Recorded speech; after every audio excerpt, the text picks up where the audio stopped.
Cumprimentamos a todos com a paz de nosso Senhor e Salvador Jesus Cristo. Estamos iniciando mais uma EBD na TV. Nós estamos estudando nas revistas da CPAD neste quarto trimestre de 2019 com o tema O Governo Divino em Mãos Humanas, liderança do povo de Deus em primeiro e segundo livro de Samuel. Nós temos como comentarista da CPAD o pastor Osiel Gomes, que é pastor-presidente ali em São Luís, na área do Tirirical. No livro deste trimestre, alguns leram e entenderam aí que o pastor Osiel Gomes estava apoiando alguma coisa, dentro do espiritismo, porque no caso da feiticeira que Saul foi consultar, e não podemos entender que Samuel realmente apareceu ali. Então, às vezes as pessoas estão fazendo uma confusão dentro deste assunto, mas o pastor Osiel citou um livro sobre este assunto, mas não disse que o autor do livro também disse que era Samuel realmente, e nem o pastor Osiel afirmou que era Samuel. Mas lendo o livro, alguns entenderam assim que ele estava dizendo isso. Mas na verdade ele já explicou sobre isso e realmente nós não podemos entender que ali era realmente Samuel, Ali, então, Saul estava consultando a demônios, na verdade. Então, mais para frente, nós vamos estudar mais detalhes dentro desse assunto. Também é bom verificarmos que na primeira lição foi falado que os livros de 1º e 2º de Samuel abrangem desde Samuel, o nascimento de Samuel, até o cativeiro babilônico, 586 a.C. Mas, na verdade, ali foi um engano, mas primeiro livro e segundo livro de Samuel vai terminar apenas lá no final do reinado de Davi, bem antes do cativeiro. O final do reinado de Davi foi aí por volta do ano 970. Davi reinou 40 anos.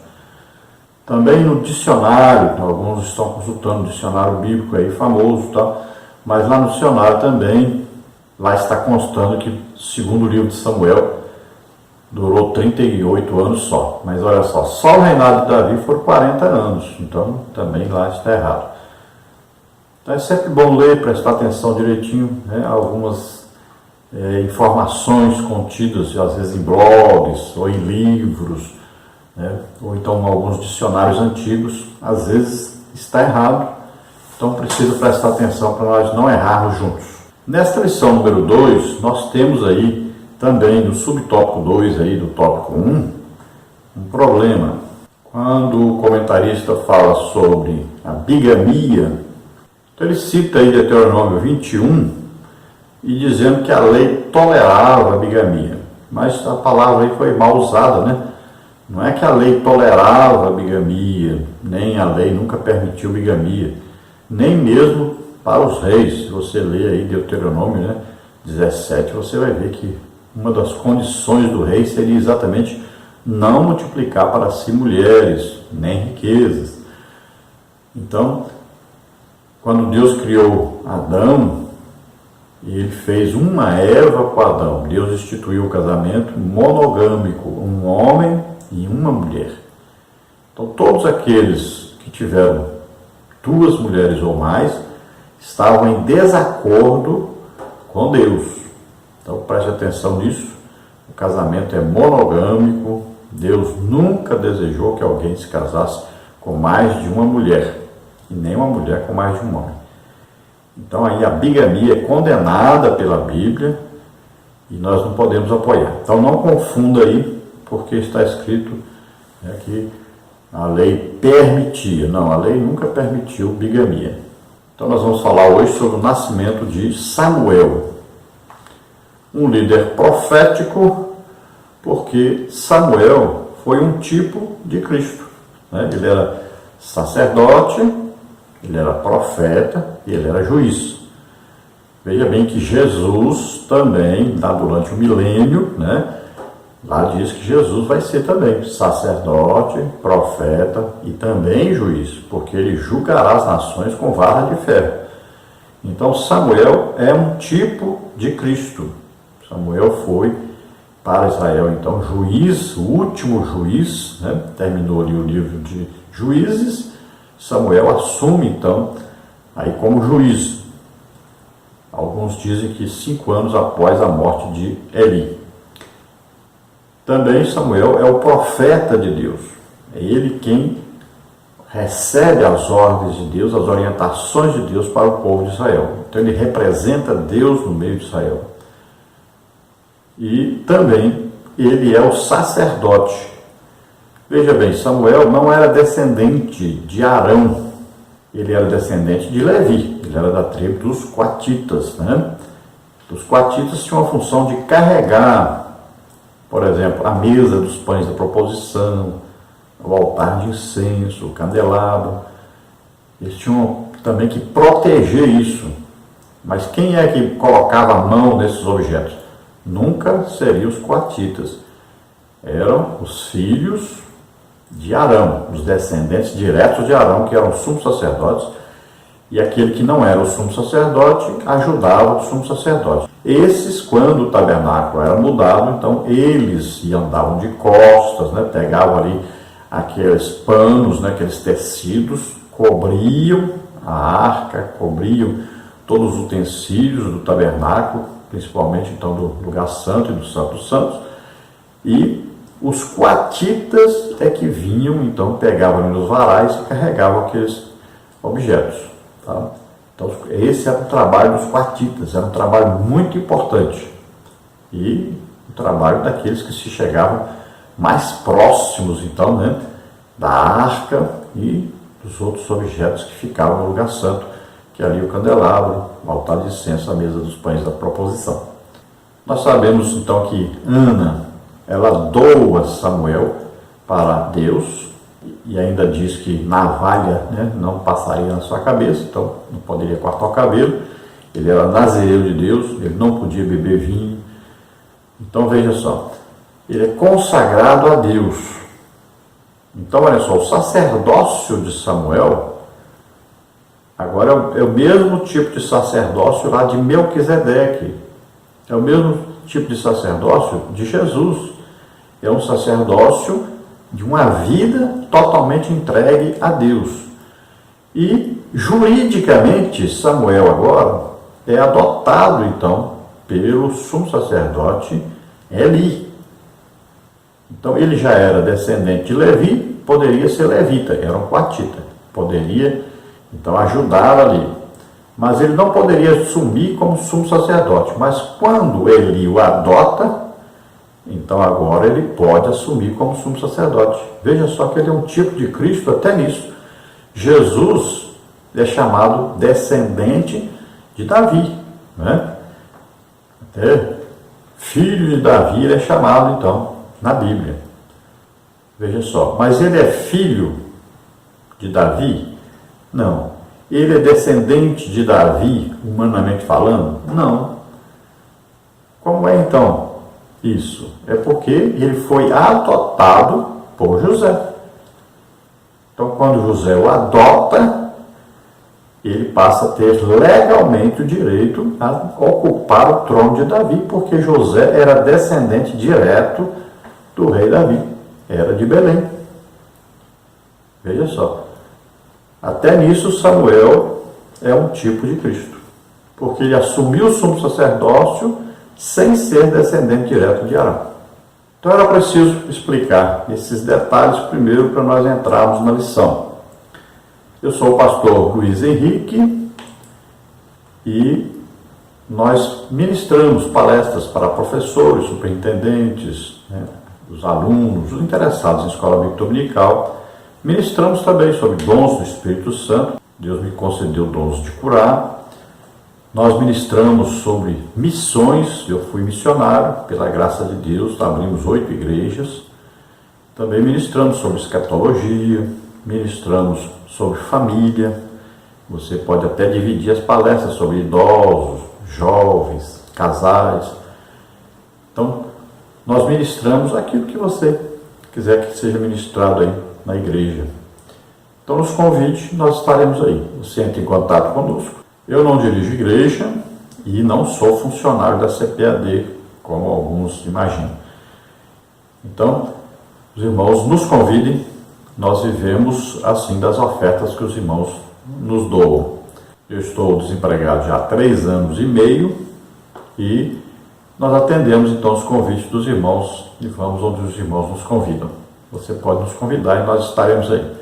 Eu moro agora em Americana, São Paulo. Antes eu morava em Imperatriz, Maranhão. Agora eu moro em Americana, São Paulo. Então você nos convide e nós estaremos aí. Meu telefone ainda é o telefone Imperatriz Maranhão, DDD 99, o telefone 991520454. O meu e-mail, Henrique LHAS, L de Luiz, H de Henrique, A de Almeida, S de Silva. Então, henriquelhas@hotmail.com. Vamos então à nossa lição número 2, que tem como título O Nascimento de um Líder Profético em Israel. Nosso texto-áudio está aí em 1º livro de Samuel, capítulo 1, versículo 20, que diz: E sucedeu que, passado algum tempo, Ana concebeu e teve um filho, e chamou seu nome Samuel, porque dizia ela: O tenho pedido ao Senhor. Então, após Ana orar, pedir a Deus um filho, teve um dia então que Ana tomou a decisão de fazer diferente. Ela agora vai se derramar realmente, ela vai clamar, ela vai insistir, ela vai agora acreditar que a sua oração vai ter resposta. Então esse dia chegou, depois de muito sofrimento, muita humilhação, por parte principalmente de Penina, né? A sua rival, que na verdade fazia isso de gosto mesmo, para poder provocar Ana, para fazer Ana sofrer. Então, ela sempre estava ali dizendo que tinha filhos e Ana não podia ter filhos. E é interessante nós falarmos outra coisa importante. Ana não era estéril. Sarai era estéril, Rebeca era estéril, Raquel era estéril. E a Bíblia diz isso. Agora, Ana não era estéril. A Bíblia diz que Deus cerrou a madre, Deus fechou a madre. Foi Deus que fez com que Ana não pudesse ter filhos. Porque Deus tinha um plano na vida de Ana. De Ana nasceria, então, um profeta que seria o tipo de Cristo. Então, Deus queria que Ana clamasse por esse filho, acreditasse que esse filho nascesse por causa da fé de Ana, porque esse filho era um filho especial. E os filhos especiais têm que nascer de milagre. Então, Ana pede e ela recebe ali uma confirmação daquele que representava Deus ali, que era o sumo sacerdote Eli. Então Eli confirma a sua petição e ela volta para casa agora alegre, satisfeita, porque agora ela acreditou. Ela agora teve fé. Fé é quando você acredita antes de acontecer. Então você constrói o que você quer orando. Lá no reino de Deus, é o reino espiritual. Lá se constrói as coisas orando. É isso que ela fez. Então, quando ela sai da oração, ela acredita, ela tem certeza. Ela sai já com semblante alegre, feliz. Ela sai agora com a certeza de que o seu pedido foi atendido. E assim que está escrito, por exemplo, você vai orar por um enfermo. Se você vai orar duvidando que ele vai ser curado, nem adianta orar. Né? Então lá diz: estes sinais seguirão os que crerem. Se você não acredita, não adianta nem ir, não vai acontecer nada, porque precisa da fé. Então tudo o que você quiser de Deus, a fé é exigida. Sem fé é impossível agradar a Deus. A verdade prática diz: o surgimento de pessoas vocacionadas como Samuel pode ser o resultado da oração, consagração e ensino dos pais no lar.